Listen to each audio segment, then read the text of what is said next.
साथियों, किसानों की स्थिति को सुधारने की इसी महाअभियान में देश में 3 कृषि कानून लाए गए थे। मकसद ये था कि देश के किसानों को, खासकर छोटे किसानों को और ताकत मिले, उन्हें अपनी उपज की सही कीमत और उपज बेचने के लिए ज्यादा से ज्यादा विकल्प मिले।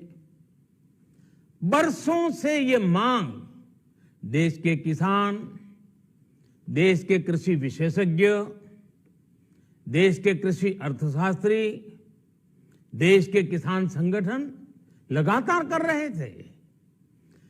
पहले भी कई सरकारों ने इस पर मंथन भी किया था।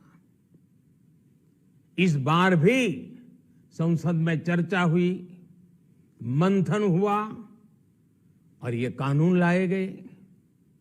देश के कोने कोने में कोटि कोटि किसानों ने, अनेक किसान संगठनों ने इसका स्वागत किया, समर्थन किया।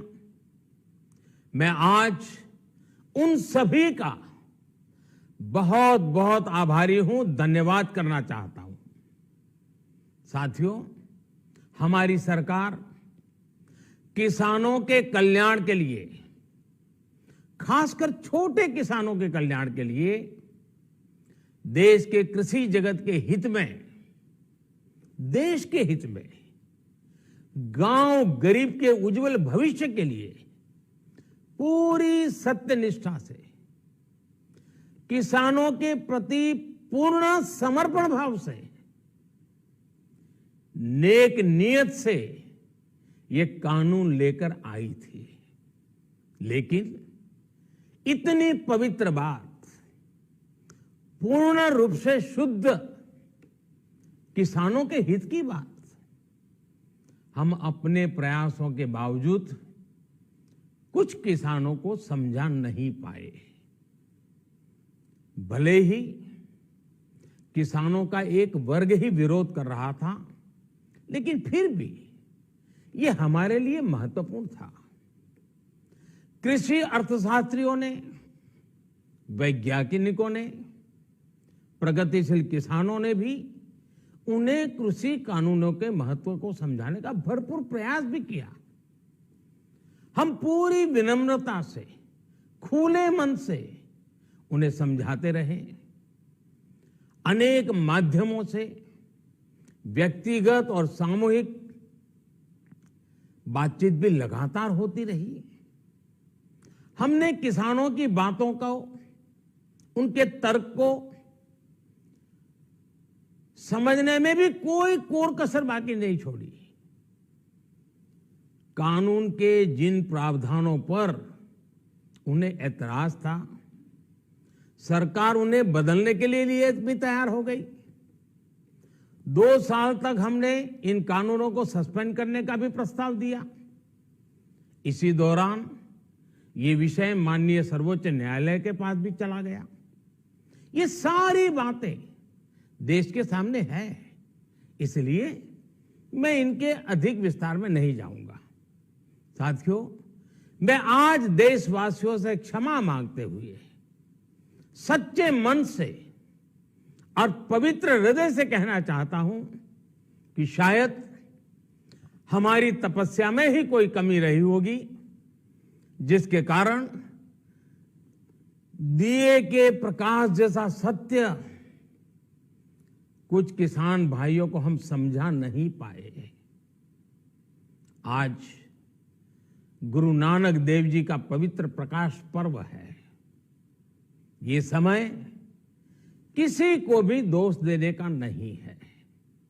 आज मैं आपको, पूरे देश को ये बताने आया हूं कि हमने 3 कृषि कानूनों को वापस लेने का, रिपील करने का निर्णय लिया है।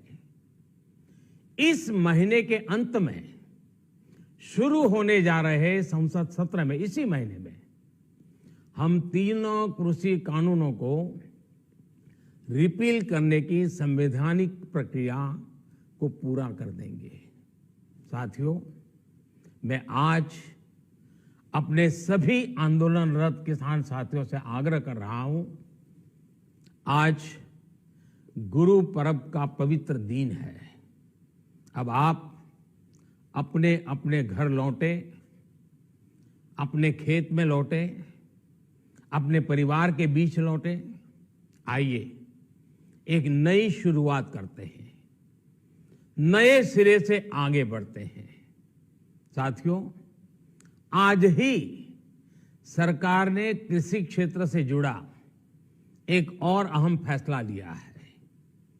जीरो बजट खेती यानी प्राकृतिक खेती को बढ़ावा देने के लिए, देश की बदलती आवश्यकताओं को ध्यान में रखकर क्रॉप पैटर्न को वैज्ञानिक तरीके से बदलने के लिए एमएसपी को और अधिक प्रभावी और पारदर्शी बनाने के लिए ऐसे सभी विषयों पर भविष्य को ध्यान में रखते हुए निर्णय लेने के लिए एक कमेटी का गठन किया जाएगा। इस कमेटी में केंद्र सरकार, राज्य सरकारों के प्रतिनिधि होंगे, किसान होंगे, कृषि वैज्ञानिक होंगे, कृषि अर्थशास्त्री होंगे। साथियों, हमारी सरकार किसानों के हित में काम करती रही है और आगे भी करती रहेगी।